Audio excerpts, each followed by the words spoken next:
So, welcome back, Nancy. Thanks for being here. Always a pleasure.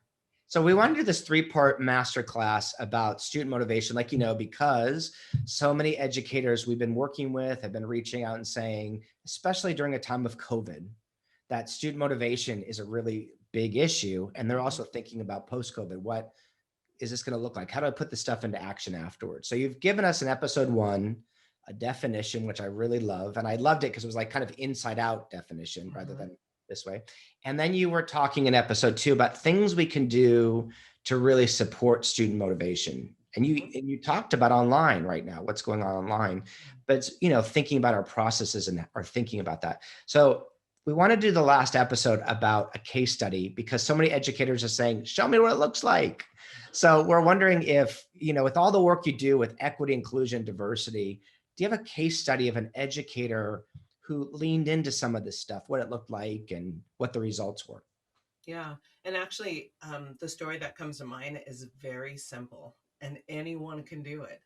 I was doing a training on culturally responsive lesson planning, and we the whole process is you look at your current curriculum, you share what you're doing, and then we put this lens of equity over it. And then so what modifications, like, does it look like we need more diverse literature that kind of steps outside the box? So we're doing this process, and it's a 2-day process. So the first day is reviewing, and then the challenge is to create a lesson plan that you will teach the next week, and then you come back on Saturday again, and then you kind of report out how it went, and then you start working on the rest of the unit.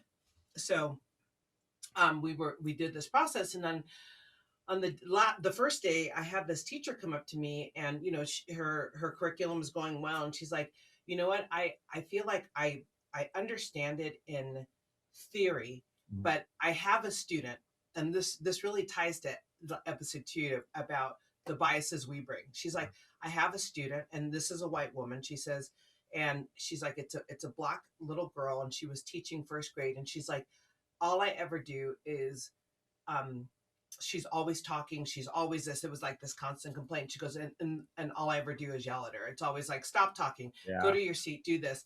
And she's like, I worry that I don't. And she was very honest and open, and I wasn't judging, I was appreciating the story. She's like, I worry, like she's not doing well in my class, and how do I not pass a first grader? And she's going through all this stuff, and she's like, and I'm looking at this lesson plan, and she's the one I'm keeping in mind, but I'm not sure if it's going to reach her. And I just asked a simple question. I said, do you ever talk to her outside of the reprimanding? She says, no. I said, so this is what I'm going to ask you to do for the next 5 days. I said, I want you to every day, I want you to greet all your students at the door. Yes. When they walk in, stand up. Don't sit behind your desk. And she's like, okay. And I said, and I want you to say hello to all of them. But I said, but I want you to specifically ask this little girl something every day. Say hello and ask her, how was your evening? Or what did you do at recess? Or what did something to have a conversation, and just ask her a question and leave time for her to answer you.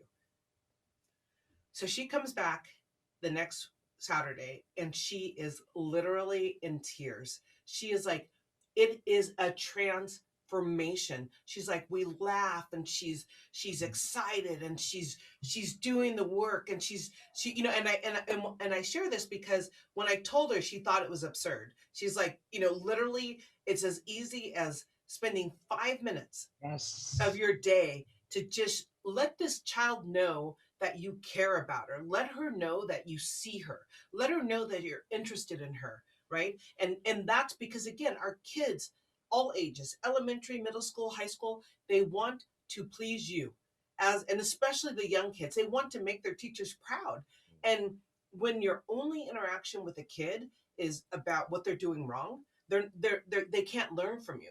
There's so much anxiety, and there's a lot of brain research that talks about what happens when your brain is in that kind of survival mode.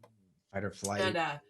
but the 1 week, 5 days, that's all she did, and it changed her whole interaction with the student. And so I use that as a case study because I think people, when they ask for examples, they think they're going to be like these kind of difficult to implement, or you need Hours all and these hours to external do. No. things, or I've got to change my wall, and I've got to. And no, No, no, no. You've got kids that are learning in adverse environments where Mm. they have nothing, where they're sitting on mats, on dirt floors, and they're learning because what's going on is the teacher loves them and loves what they're doing, and it doesn't matter that they're sitting on dirt, right? And so we in Western, countries, we have more than a lot of countries have, and our kids are not learning nearly as well. And the missing piece for me is that personal connection. And I think if the first thing for motivation that I could say is make a connection with each and every student, even if it's for a minute a day, and you will start to see desire unleashed, like really come alive in a classroom. And so that would be my, and it's simple. It And is I promise simple. you, I dare someone to do it and not get positive results.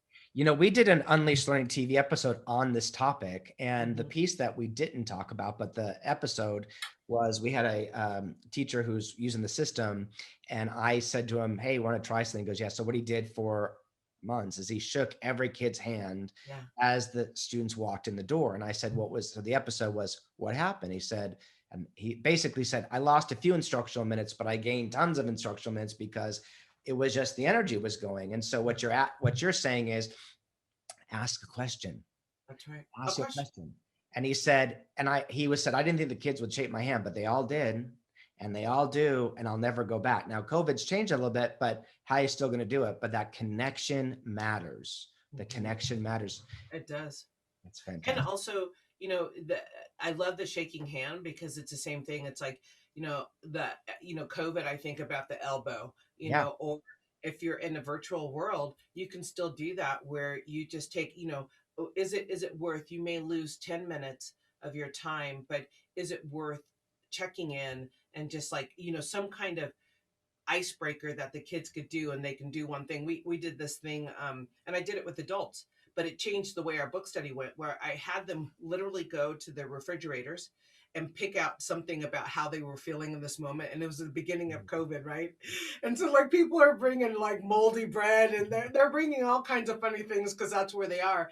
But that 10-minute icebreaker shifted the whole energy, and we just laughed and we enjoyed the out 90-minute session. We lost 10 minutes, but did we really lose it, or did we That's right. build a community in 10 minutes that would have taken so much longer because we laughed together in the beginning, that when it got hard around talking about the topics we were talking about, which were groups, marginalized groups, and deficit model thinking and all that people really leaned in because they felt safe in the environment. And so those little things, those little connections go a long way in and creating more time for us. We think we're losing, but we're really gaining. We're gaining. We did an episode about positive psychology, that positive emotions prime people for learning. Yeah, And we talk about what the conditions that make learning stick. And all the stuff you're describing is what makes learning stick. So it's yeah, exactly that stuff, that positive emotions, the guards go down, the communities build. It might take a few minutes, but it saves you time and energy and you reach more people. absolutely. I mean, I think that's a key to just classroom management in general. Is I did I had the toughest kids in the district, and I never worried about classroom manage. They managed themselves, but I empowered them to do that. And when new kids came in thinking they wanted to push the limits, I didn't have to do anything. My kids were like, "Oh, you don't want to do that." They managed the class for me, and it is because we're in relationship. They take care of me. I take care of them. Fantastic. Yeah, Okay, well, Nancy, as you know, we've done, thank you for the time. We don't usually do yeah, my pleasure. three-part master classes, but we wanted to do this because we think we need to lean into this topic and it fits perfectly with what makes learning stick. So we've got a question for the audience. So I'm Mhm. talking to them right now. We want to know, what is your one takeaway from what Nancy is talking about from the 3 episodes around motivation? So some of the best conversations take place after the episode. So jump over there. While you're there, you can grab our free ebook.